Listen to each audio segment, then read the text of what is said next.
Salut chers amis en Jésus-Christ.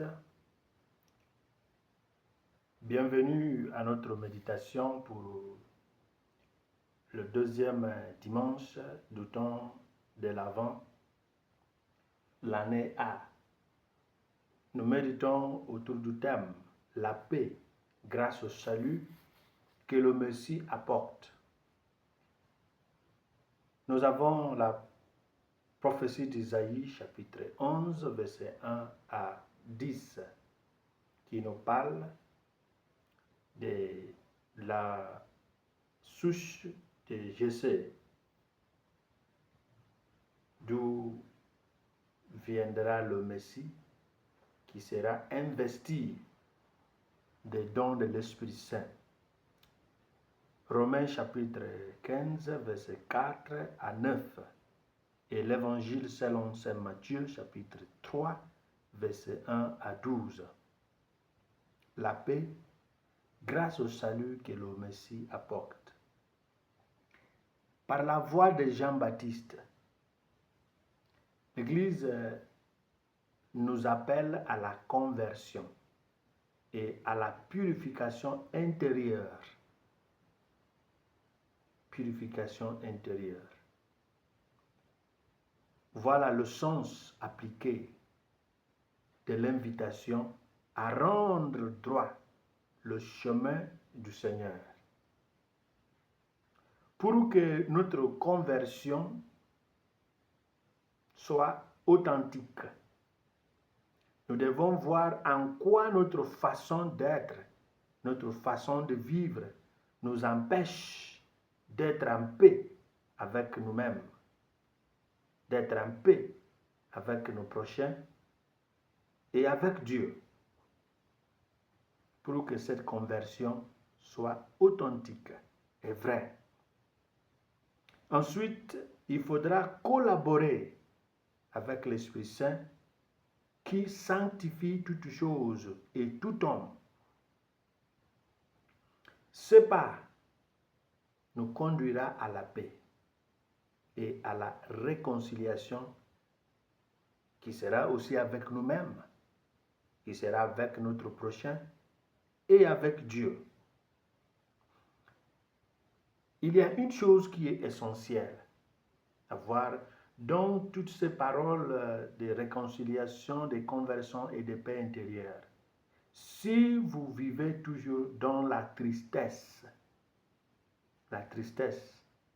la colère, l'amertume et la misère du corps et du cœur, il n'y a pas encore la paix intérieure, la paix externe et la réconciliation. Alors notre prière sera basée sur le fait que Dieu nous donnera son salut et l'espoir. Pour voir le salut de Dieu, nous devons sincèrement désirer Dieu qui sauve. Et ce Dieu qui sauve est Jésus.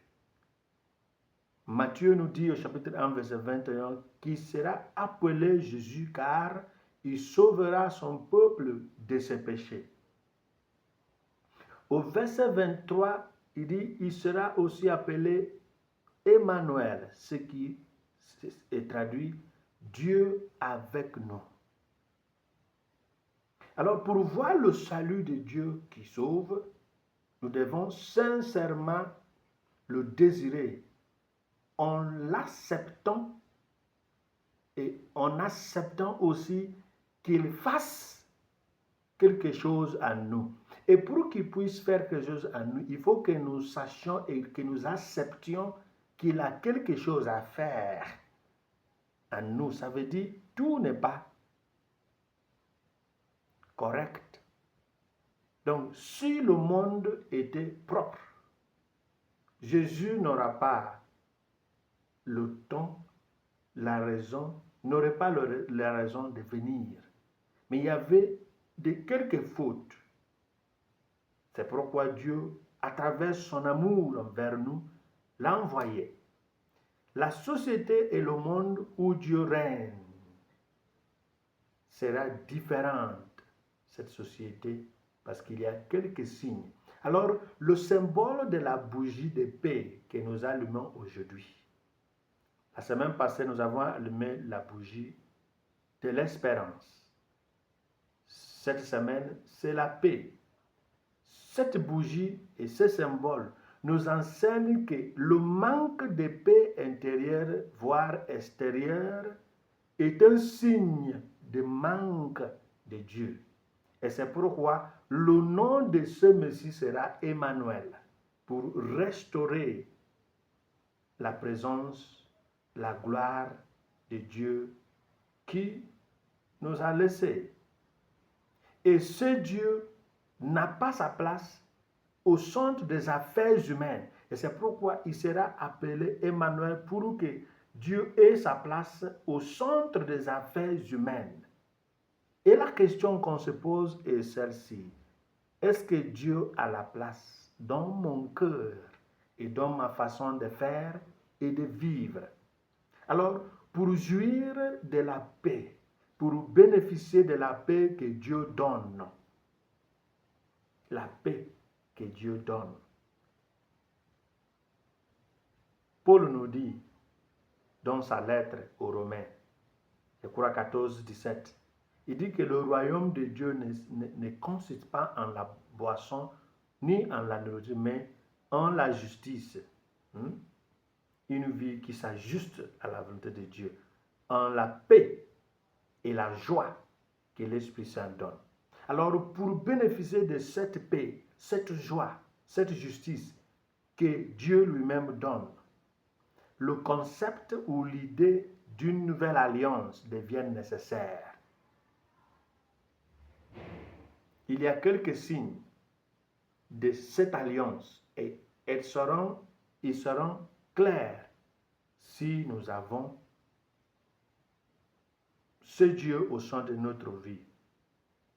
Et si vous n'avez pas cette expérience, vous ne vivez pas dans cette dimension d'expérience, il faut savoir que vous n'êtes pas dans l'alliance avec le Christ.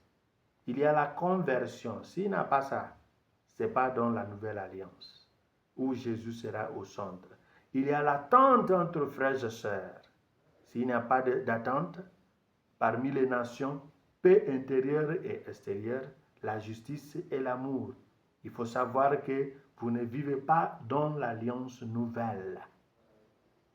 Et c'est pourquoi je termine, frères et sœurs, en disant que au cours de notre méditation et notre vie durant cette semaine, aucune préparation pour Noël sans ces aspects de conversion, d'attente, de paix intérieure, de justice et d'amour, aucune préparation vers Noël qui manque de ces aspects ne produira une fête qu'on appelle la fête de Dieu.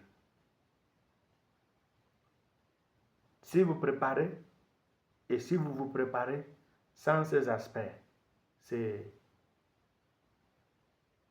la préparation de plaisir au monde et non pas la préparation pour accueillir celui qui sauve, qui reste avec nous et qui nous sauve et qui nous fasse expérimenter cette paix qui vient de lui et que nous soyons bénis, le Père, le Fils et le Saint-Esprit.